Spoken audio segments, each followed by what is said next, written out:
오늘 우리가 읽은 말씀을 가지고 오늘부터 복을 주리라 라는 제목으로 말씀을 나눌 때 우리에게 깨닫는 은총이 있기를 바랍니다. 우리가 살아가다 보면 어떤 한 사람에게도 그 인생이 바뀌어지는 중요한 전환점이 있습니다. 신앙도 마찬가지입니다. 신앙도 우리가 믿음으로 충만했다가도 또 어느 날 보면 죄의 유혹에 빠지기도 하고 매너리즘에 빠져서 믿음과 신앙이 식어질 때도 있음을 보게 됩니다.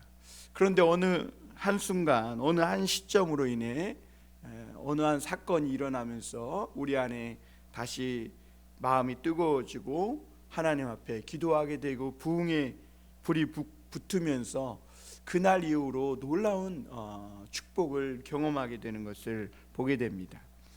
유다 백성들이 바벨론 포로에서 돌아온 후에 가장 중요한 날은 바로 다리오 왕 2년째 되는 해 9월 24일입니다.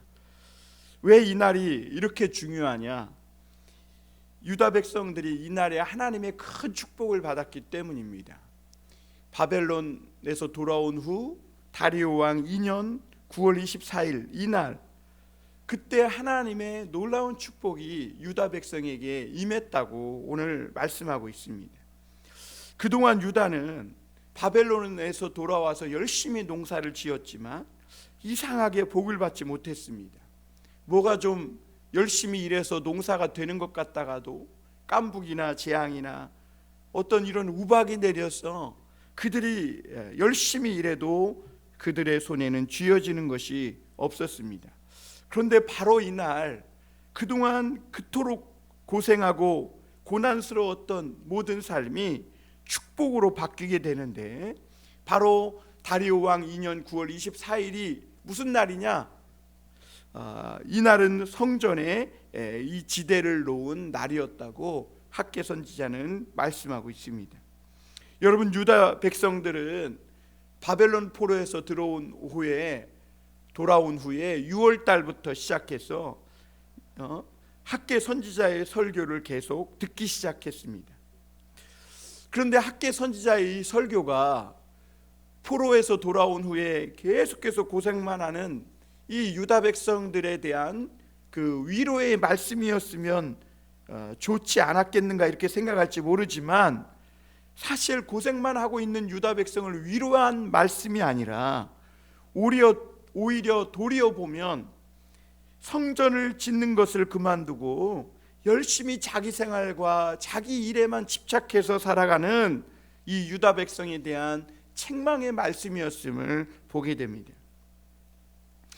그럼에도 이 유다 백성들이 바벨론에서 70년 동안 생활하면서 변한 것이 있다면 하나님의 말씀을 듣고 받아들이고 반응하는 그런 자세가 달라졌다는 겁니다.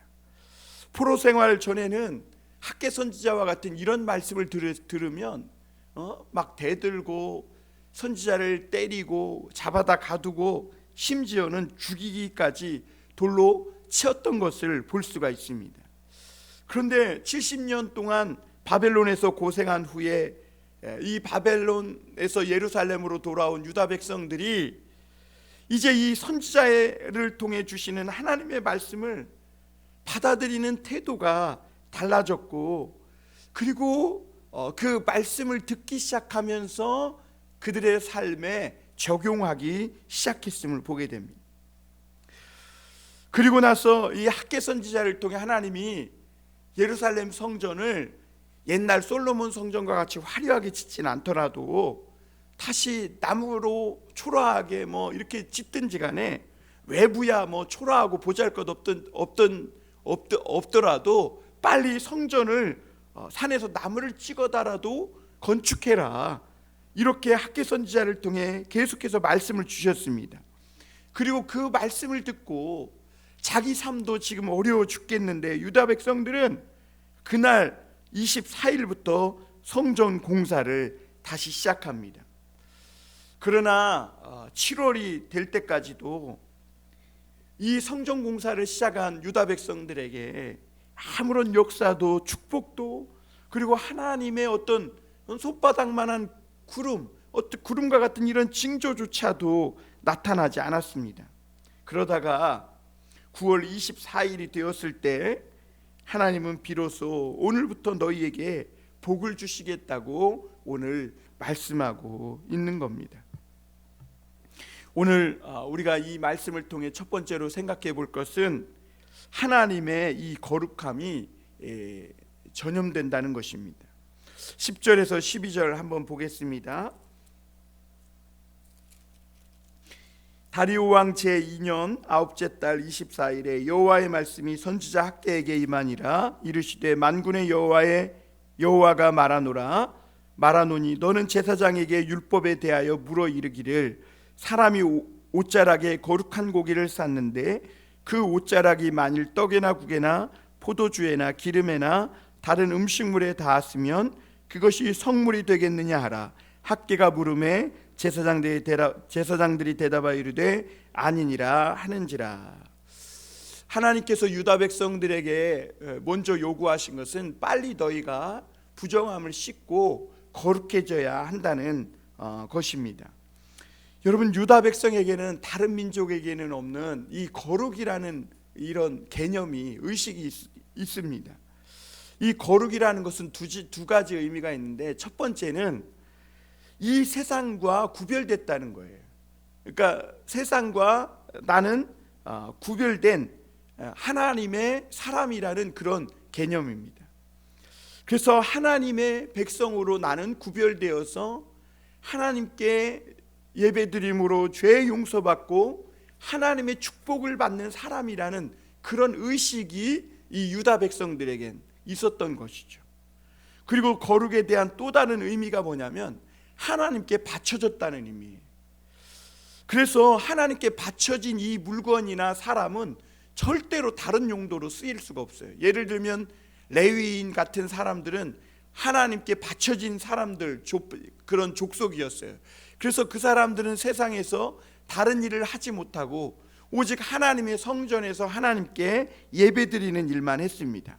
물건도 그래요. 우리가 물건도 이런 물이나 컵이나 이런 드럼이나 이런 것이 똑같은 물건이 많이 있지만 이것을 하나님께 바쳐서 성전에서 쓰면 그것은 하나님께 드려진 거룩한 성물이었고, 하나님께 바쳐진 이 성물은 절대로 세속적인 용도로는 쓸 수가 없었습니다. 하나님께만 사용되어야 하고, 그렇지 않으면 불로 깨뜨려 버리거나 불로 태워서 완전히 없애야 했지, 그것을 사사로이 먹거나 또는 사사로이 사용하면 거기서 불이 나와 하나님의 재앙을 받는다는 그런 의식을 이 유다 백성들은 갖고 있었던 것입니다. 그리고 오늘 하나님은 유다 백성에게 알쏭달쏭한 수수께끼 같은 질문을 함을 볼 수가 있습니다. 거룩한 이 고기를 쌌던 이 물건이 다른 음식물, 예를 들면 떡이나 국이나 포도주 또는 기름에 닿으면 그것 또한 성물이 되겠느냐, 거룩해 하나님께 바친 거룩한 물건이 되겠느냐라는 것이죠. 여러분, 이 여기서 거룩한 고기라는 것은 하나님께 바친 제물을 말하는데, 하나님께 바쳐진 제물도요, 하나님께 다 태워 드려야 할 제물이 있는가 하면 백성들이 먹을 수 있는 고기가 있었어요. 예를 들면 속죄제물을 드린 것은 절대로 사람이 먹을 수가 없었어요. 그것은 아무리 아까워도 하나님께 다 태워 드려야 돼요. 그러나 화목제로 드린 제물은 기름과 내장만을 태우고 그 고기는 백성들과 함께 제사장이 나누어 먹을 수가 있었어요. 그런데 그때 제사장과 이 백성들이 나누어 먹을 때 이 거룩한 고기를, 하나님께 바쳐진 고기를 운반할 때, 그때 당시는 그릇이 흔치 않으니까 옷으로 싸서 운반하는 일이 있었던 겁니다. 그런데 그때 이 거룩한 고기를 옮길 때 옷자락에 싸서 옮기는 경우가 있었는데, 만일 거룩한 고기를 쌌던 그 옷이 다른 음식물에 닿으면 그 음식도 거룩해지겠느냐? 지금 주님은 그렇게 물은 거예요. 거룩한 고기에 쌌던 그 옷은 거룩해져요. 그러나 그 고기를 쌌던 옷이 다른 음식물에 닿았다고 해서 그 음식물도 거룩해지겠느냐? 주님은 이런 질문을 지금 한 겁니다. 여러분, 앞서 말씀드린 대로 거룩한 고기에 닿으면 그 고기는 하나님께 바쳐진 거룩한 성물이기 때문에 그 옷도 거룩해져요. 그러나 고기를 쌌던 옷이 닿는 것으로는 거룩하게 되지 않는다고 이 제사장들은 지금 말하고 있는 겁니다. 그런데 왜 하나님께서 뜬금없이 이런 질문을 제사장들에게 던질까? 이런 말씀을 하실까? 이런 생각이 드는데요. 이것은 이스라엘 백성들 전체가 거룩해져야 되는데 어떻게 거룩해질 수 있느냐? 거룩한 전염에 대해서 지금 제사장들에게 묻고 있는 겁니다. 여러분, 거룩한 고기를 쌌던 옷이 아니라 하나님께 바쳐진 거룩한 고기에 직접 닿아야 거룩해질 수 있음을 오늘 우리에게 말씀해 주고 있는데요. 13절을 한 번 더 보면 이해가 빠릅니다. 학개가 이르되 시체를 만져서 부정하여진 자가 만일 그것들 가운데 하나를 만지면 그것이 부정하겠느냐 하니 제사장들이 대답하여 이르되 부정하리라 하더라 그랬어요. 여러분, 앞서서는 거룩에 대한 전염, 어떻게 거룩해질 수 있느냐에 대해서 하나님이 질문했다면 이제는 어떻게 부정해지느냐에 대해서 질문하고 있는 겁니다. 예를 들면 어떤 사람이 시체와 같이 부정한 것을 만져가지고 그 손이 부정해졌는데 그걸로 다른 음식이나 물건이나 어떤 것들을 만지면 그것이 부정해지겠느냐? 학개가 제사장들에게 물었어요. 그랬더니 제사장들이 부정해진다고 맞다고 이렇게 대답을 했습니다. 여러분, 우리가 이런 말씀 속에서 알 수 있는 것이 뭐냐면 거룩한 이 전염보다 부정한 것의 이 전염 속도가 훨씬 더 빠르고 강력하다는 것을 볼 수가 있습니다. 예를 들면 코로나 바이러스도 바이러스에 전염된 사람이 한 사람이 많은 사람들 가운데 있으면 한 사람만 있어도 순식간에 많은 사람이 단번에 전염되는 것을 알 수가 있습니다. 그런데 반대로 그 많은 감염된 사람이 건강한 사람 또는 의사를 만났다고 해서 그 만난 것으로만 만나고 같이 식사했다고 해서 그렇다고 해서 건강해지고 이 바이러스가 치료되는 것은 아니라는 것입니다. 여러분, 이처럼 죄의 전염 속도는 엄청나게 빠른 반면 거룩한 것은 그렇게 전염되지 않는다는 것을 우리에게 말해주고 있는 겁니다. 유다 백성들은 포로로 잡혀가기 전부터 온갖 우상과 죄로 인해 전염되어 있었음을 보게 됩니다. 하지만 그들이 지금 바벨론 포로에서 돌아왔지만 아직 거룩해진 것이 아니에요. 그들은 여전히 죄로 인해 오염되어 있었고 부정해진 채 그대로 있었던 겁니다. 그런데 그들은 자신의 상태를 지금 알지 못하고 있는 거예요. 자신들이 지금 부정해진 채로 그렇게 죄로 전염되어 있는데 그 상태를 알지 못하고 아무리 농사짓고 아무리 열심히 일해봐야 거기에는 아무런 소득도 없고 열매도 없다고 지금 주님은 우리에게 말씀해주고 있는 것이죠. 이 유다 백성들은 포로에서 그 70년의 고난의 세월을 보내고 돌아오긴 했지만 여전히 모두 죄에 오염되어 있었고 그들에게 필요한 것은 그러므로 빨리 성전을 건축해서 하나님께 이 제사를 드리고 이 부정했던 모든 것들을 씻고 거룩해지는 그런 치료를 받는 것이 중요했었음을 볼 수가 있습니다. 왜냐하면 너희가 이 부정한 손으로 계속 뭘 해도 아무 일도 아무 열매도 일어날 수가 없다는 거예요. 14절에 보면 이렇게 말하죠. 이 학개가 대답하여 이르되 여호와의 말씀에 내 앞에서 이 백성이 그러하고 이 나라가 그러하고 그들의 손의 모든 일도 그러하고 그들이 거기서 드리는 것도 부정하니라. 그러니까 한번 이 부정해진 것은 빨리 거룩해져야 그렇지 않고는 부정한 몸과 부정한 손으로는 무엇을 해도 아무리 열심히 해도 부정할 수밖에 없는데, 지금 이 나라 이 백성이, 그리고 이 유다 백성이 지금 하는 모든 일들이 그렇다고, 부정하다고 주님은 말씀하고 있는 겁니다. 여러분, 부정한 죄의 전염이 거룩한 은혜의 전염보다 훨씬 빠릅니다. 여러분, 오늘 우리도 마찬가지예요. 우리가 하나님을 믿기 전에는 부정한 사람들이었어요. 그런데 그런 사람들이 교회에 와서 그냥 단지 앉아 있다고 해서 거룩해지는 게 아니에요. 은혜 받은 사람과 은혜 받는 이야기를 하면 나도 은혜 받을 수도 있겠지만, 은혜 받은 사람과 하나님 앞에 구별된 거룩한 사람과 내가 밥 먹고 식사했다고 해서 그 사람도 거룩해지는 것이 아니에요. 중요한 것은 그 사람도 하나님의 말씀을 듣고 예배 드리면서 하나님을 만나고 은혜 받아서 그 중심에 성령의 새로운 은혜가 임할 때 그 사람도 거룩해지고 새로워지는 것입니다. 그러나 죄의 전염은 반대로 너무나 쉽게 일어납니다. 하나님의 은혜를 받지 않는 것 자체가 이미 죄로 오염되고 있는 거예요. 우리는 그냥 가만히 내가 있는데 이게 무슨 죄로 오염되는 건가? 아니요. 우리가 하나님께 은혜를 받지 않으면 죄가 계속해서 우리에게 오염되고 있는 거예요. 성경은 우리가 은혜 받지 않는 것이 이미 죄다 그랬어요. 왜냐하면 우리의 중심은 악한 속성에 너무나 잘 반응하기 때문에 그래요. 그래서 굳이 우리가 다른 사람과 다투지 않고 악한 사람과 싸우지 않았어도 우리가 그냥 마음 문을 닫고 있고 하나님께 은혜 받지 않으면 우리 마음은 너무나 죄에 쉽게 오염되고 마음이 굳어지고 저절로 악해지는 겁니다.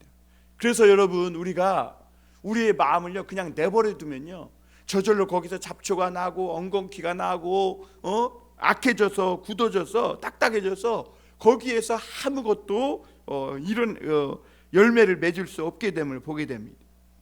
여러분, 봄에는 건조한 날씨 때문에 작은 불씨 하나만으로도 큰 산불로 번지는 것을 우리는 여러 번 TV를 통해 보았습니다. 이처럼 여러분, 죄의 불도 아주 쉽게 발화한다는 겁니다. 우리가 조금만 혈기 부리고 조금만 이기적으로 자기중심적으로 생각하고 조금만 분노하게 되면, 그리고 그렇게 함부로 말하게 되면 그 작은 것이 다른 사람의 마음에 분노를 일으키고 그것이 바로 다른 사람에게 죄의 불을 일으켜서 오염시키는 것과 같다는 겁니다. 반면에 우리 마음속에 거룩한 부흥의 불이 일어나는 것은 굉장히 어려운 일이에요. 우리 안에 믿음, 소망, 사랑이 생기고 다시 하나님의 아름다운 마음과 생각으로 충만해지는 것은 정말 쉬운 일이 아닙니다. 그렇다고 하나님은 오늘 불가능하다고 말씀하는 것은 아니에요. 말씀 듣고 기도하면서 우리 예수님을 묵상하고 기도하고 그러면서 하나님의 이 응답이 체험되는 것을 경험하면서 우리의 마음이 은혜를 받게 되면 우리도 모르는 사이에 은혜의 불이 임하면서 뜨거워지고 부흥의 불이 붙게 되는 걸 보게 됩니다. 그런데 놀라운 것은요, 이 부흥의 불은 붙이기는 어렵지만 한번 우리 마음에 뜨거운 부흥의 불이 임하면요, 죄의 불은 저절로 꺼지고 삼켜지게 된다는 것을 삼켜지게 되는 것입니다. 왜냐하면 부흥의 불이 이 죄의 불을 완전히 다 소멸시키고 훨씬 더 강력하게 타오를 수 있기 때문에 그렇습니다. 여러분, 우리에게 이 거룩한 부흥의 불을 주실 수 있는 분은 우리의 죄를 용서해 주시고 우리를 다시 거룩하게 하시는 예수 그리스도이십니다. 그분은 거룩한 성령으로 오늘도 우리를 여전히 찾아오십니다. 옛날에 그 혈루증을 앓던 그 여인을 앞을 지나갈 때 그 여인은 예수님의 옷자락을 만지고 옷자락만 만졌을 때에도 그 병이 나았고, 2000년 전 오순절에 마가의 다락방에 예수님이 찾아오셨을 때에는 수많은 사람이 회개하고 죄 용서함 받고 성령을 선물로 받고 거룩한 놀라운 역사가 거룩하게 되는 역사가 있었음을 보게 됩니다. 오늘날 교회는 우리가 왜 존재해야 하는지를 다시 한번 깨달을 필요가 있습니다. 세상은 이미 죄로 오염되어 있어요. 이러한 죄악 가운데 오염되어 있는 이 세상을 교회가 점점 더 그 거룩함을 전염시켜 가기 위해서 하나님은 오늘도 교회를 두신 것이죠. 사람들은 교회가 크냐 작냐 이런 것을 말하지만 교회의 진짜 능력은 죄에 감염된 사람들을 우리가 치료할 수 있느냐 없느냐, 그래서 그들도 거룩한 하나님의 백성이 되게 할 수 있는 그런 능력이 있느냐 없느냐에 달렸다고 오늘 지금 이 하나님은 우리에게 말씀해 주고 계신 것이죠. 오늘 두 번째로 우리가 생각해 볼 것은 축복으로의 이 전환점이 있었다는 사실입니다. 믿음 생활을 한다고 우리가 당장 하나님의 축복이 쏟아지고 우리가 교회를 개척하고 뭘 좀 했다고 당장 뭔가 역사가 일어나는 것이 아니에요. 하나님, 우리가 지난주에 말씀한 대로, 말씀을 나눴던 대로 우리의 믿음을 달아보시고 우리가 얼마나 인내하며 겸손하게 하나님의 그 말씀을 붙들고 거룩하게 주님의 그릇으로 준비되느냐, 하나님은 그것을 상당 기간 우리를 믿음을 달아보시고 우리는 상당 기간 어렵고 힘들어도 인내하며 하나님의 말씀 붙들고 기다려야 할 필요가 있습니다. 그러나 하나님의 약속은 틀림없이 반드시 이루어진다는 것입니다. 그러니까 하나님의 약속엔 틀림이 없어요. 사람과 같이 막 이랬다 저랬다 뜨거워졌다 막 식어졌다 이 양은 냄비처럼 그렇게 이랬다 저랬다 변덕 부리지 않는다는 겁니다. 오늘 유다 백성들은요, 그 하나님의 말씀을 듣고 성전 지대를 놓은 날인 9월 24일부터 복을 받기 시작했다고 말씀하고 있습니다. 15절 16절 한번 읽어보겠습니다. 이제 원하건대 너희는 오늘부터 이전 곧 여호와의 전에 돌 위에 놓이지 아니하였던 때를 기억하라. 그때에는 20고루 곡식더미에 이른즉 10고루 뿐이었고 포도즙 틀에 50고루를 기르러 이른즉 20고루 뿐이었느니라. 이렇게 말해. 여기서 돌이 돌 위에 놓이지 않았던 때는 하나님의 성전이 완전히 파괴되어 가지고 예루살렘 성전이 있던 자리가 완전히 폐허로 변했던 그때를 말하는 겁니다. 여러분, 그런 예루살렘 성전의 터가 완전히 무너져서 폐허가 된 것은 그 당시 바벨론 포로에서 돌아온 유다 백성들의 그 영적 상태, 그들의 정신과 그들의 마음, 심령 상태를 여실히 보여주고 있는 것이었는데 그 백성들은 그걸 보면서도 깨닫지 못하고 있었습니다. 유다 백성은 이 성전을 다시 건축해서 회복시킬 수 있을까? 그리고 예전에 솔로몬 때와 같이 그런 영광과 하나님의 축복을 다시 회복할 수 있을까? 그들은 알지 못했습니다. 그래가지고 그냥 바벨론에서처럼 열심히 일만 하고 열심히 막 노력만 하면 다시 회복하고 일어날 수 있으리라 생각하고 자기들이 거룩하게 되고 깨끗하게 되는 그런 것은 알지 못한 채 그냥 열심히 자기 일에만 집중하며 살았던 것을 보게 됩니다. 그런데 이상하게 오늘 말씀대로 그들의 손에는 쥐어지는 것이 없었어요. 50고루 곡식더미에 가면 20고루밖에 없고, 그리고 50고루 포도주에 가면 거기에서 16절에 있는 대로 20고루뿐 그런 뿐이었음을, 아주 적은 것을 얻을 수밖에 없었음을 오늘 말씀해 주고 있습니다. 그러니까 그들이 부정한 채로 무엇을 열심히 해도 그들은, 그러니까 다른 말로 말하면 소득이 전혀 없었다는 것이죠. 여러분, 우리는 되게 자신의 영적 상태를 잘 모릅니다. 그래서 사람들은, 심지어 교회 다니는 성도들도 자신이 어떤 영적 상태에 있는지를 잘 깨닫지 못하기 때문에 지금 나에게 겉으로 드러나는 그런 현상 또는 물질적인 상태를 가지고 그걸 가지고 영적인 축복을 받았냐 못 받았느냐 이렇게 가늠하고 생각하는데 그것은 정확하지 않다고 성경은 말씀해 주고 있습니다. 그럼 우리의 영적 상태를 어떻게 할 수 있느냐? 나의 영적 상태가 오로지 드러나는 때가 언제냐면 하나님 앞에서 예배드리고 말씀 듣는 가운데 우리의 영적 상태가 여실히 드러난다는 겁니다. 여러분, 우리가 하나님의 말씀을 들으면서 정말 하나님 말씀에 동의하고 아멘하고 은혜를 받으면서 내 마음속에 죄가 드러나고 그것이 하나님 앞에 회개되어지고 그래서 하나님 앞에 무한한 세계가 이 내 마음속에 열려져서 믿음과 사랑으로 충만해질 때 그때가 바로 축복을 제대로 받고 있는 상태인 겁니다. 반대로 예배를 드리고 하나님 앞에 서 있으면서도 하나님 말씀이 아무렇게 귀에 들어오지도 않고 내가 내 자신의 어떤 죄도 깨닫지 못하고 이러면 이미 그 사람은 영적인 상태가 축복의 문이 닫혀져 있는 거고 병들어 있는 것입니다. 그래서 말씀과 상관없이 세상의 복만 따라가면 결국엔 망하게 되는데, 그래서 하나님은요, 하나님의 백성들이 그렇게 세상의 복을 구해도 먼저 영적인 축복을 주시는 이유가 그 귀가 열려지고 마음이 열려져서 하나님의 말씀이 들려질 때까지 때로는 연단과 고난 속에 그들을 넣으시는 이유가, 그래서 영적인 축복을 먼저 주시는 이유가 거기에 있는 것이죠. 17절에 보면 만군의 여호와가 말하노라, 내가 너희 손으로 지은 모든 일에 곡식을 마르게 하는 재앙과 깐부기 재앙과 우박으로 쳤으나 너희가 내게로 돌이키지 아니하였느니라. 여러분, 하나님이 왜 이런 재앙과 어려움과 고통을 주세요?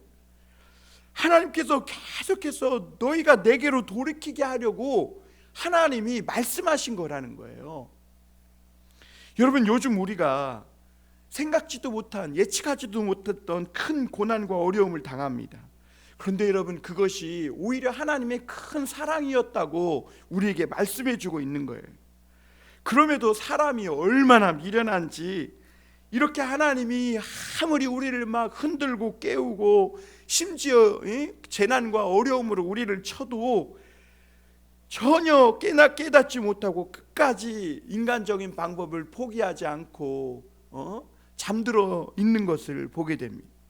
그리고는 결국에 모든 것을 잃고 바벨론에서 70년의 세월을 보낸 후에야 유다는 하나님의 말씀에 대한 태도가 바뀌고 삶의 방향이 바뀌어지는 것을 보게 됩니다. 오늘 유다 백성들은 그럼 굳이 이 70년을 다 고생할 필요가 있는가?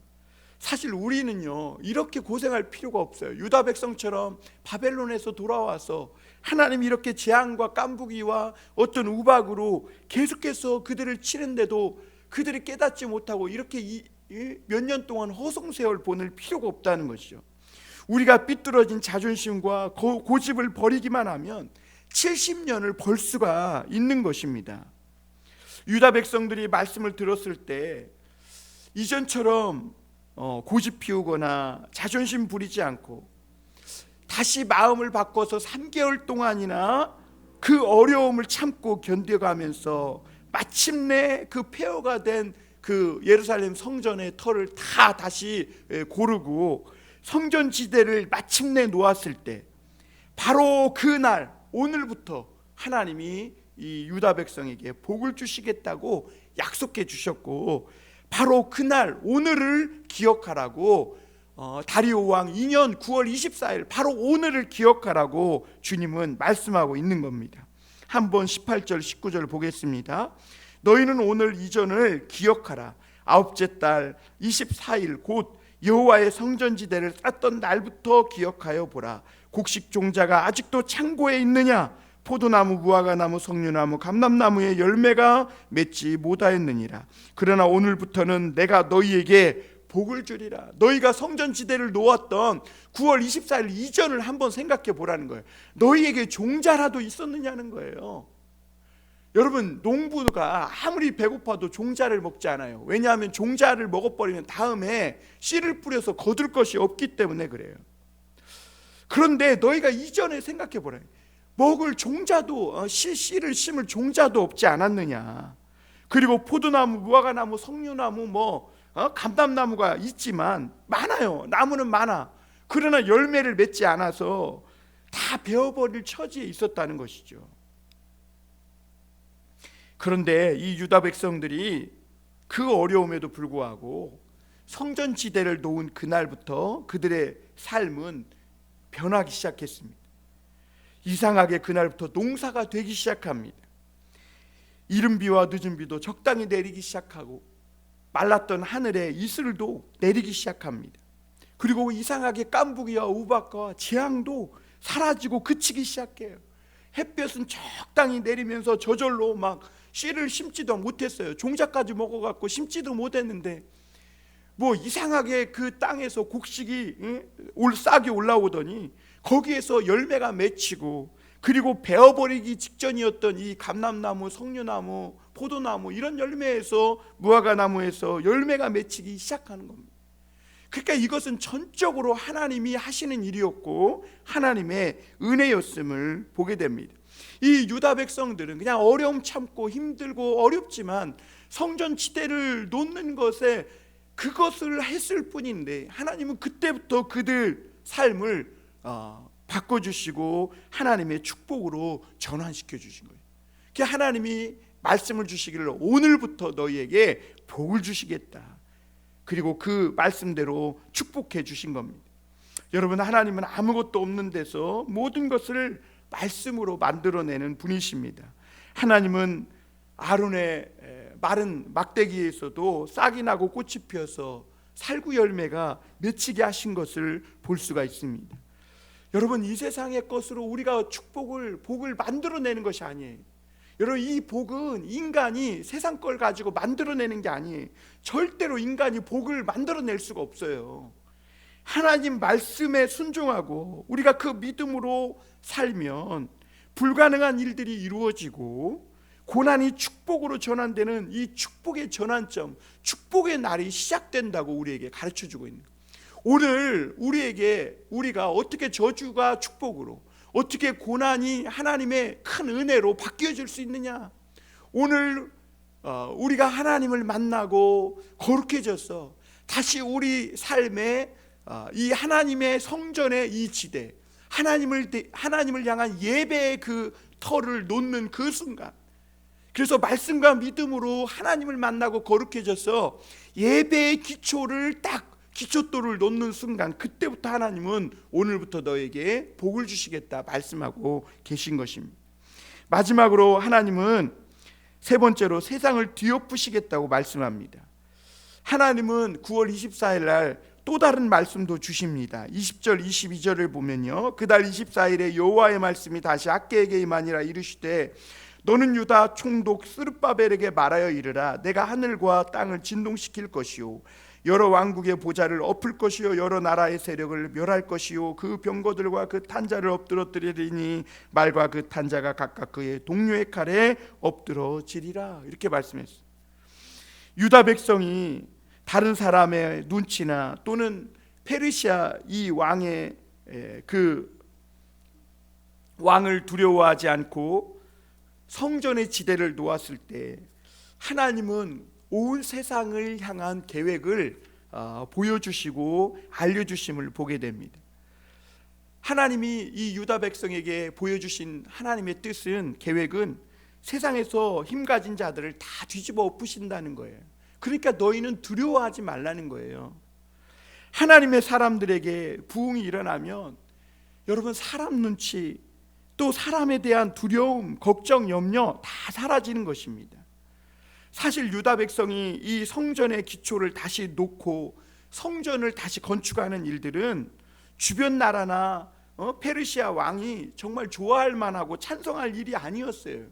지금도 왜 저 이스라엘에 그리고 가자 지구가 그토록 싸움이 일어나냐면, 그 당시 이스라엘이 그 땅에 터를 잡고 나라를 세우는 것을 세계의 많은 나라들이 좋아하지 않았거든요.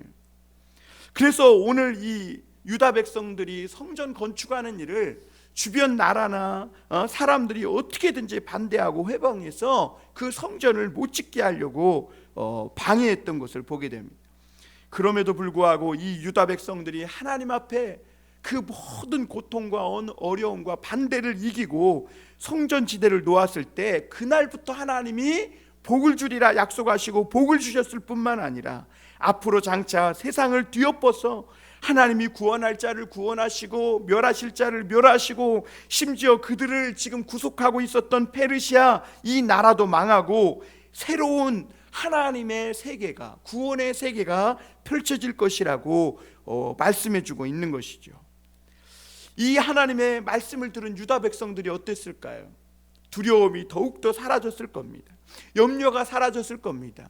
그리고 그들은 힘을 모아서 마침내 성전을 완공하게 되는 것이죠.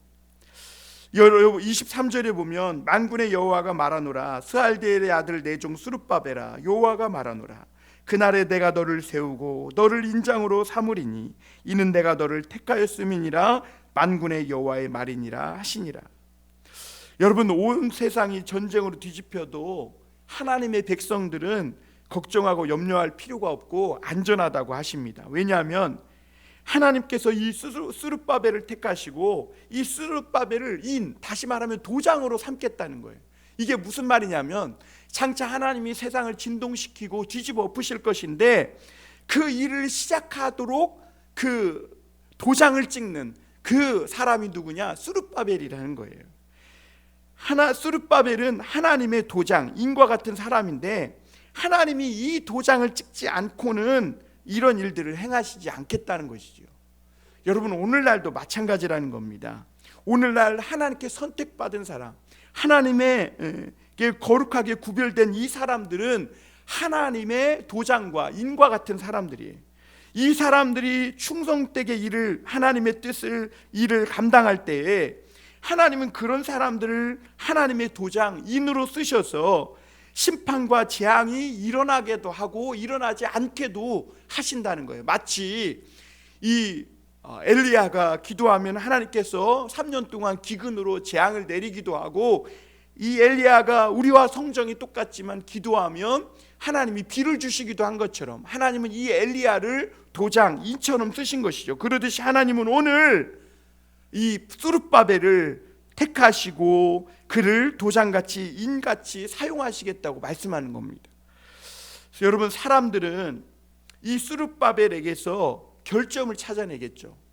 스룹바벨도 결점이 있었고 부족한 점이 있었겠죠. 그러나 하나님이 선택하셨고 너를 거룩하게 해서 너를 나의 도장같이 내가 어떤 일을 행할 때 결제 도장처럼 인처럼 너를 쓰겠다 말씀하는 것입니다.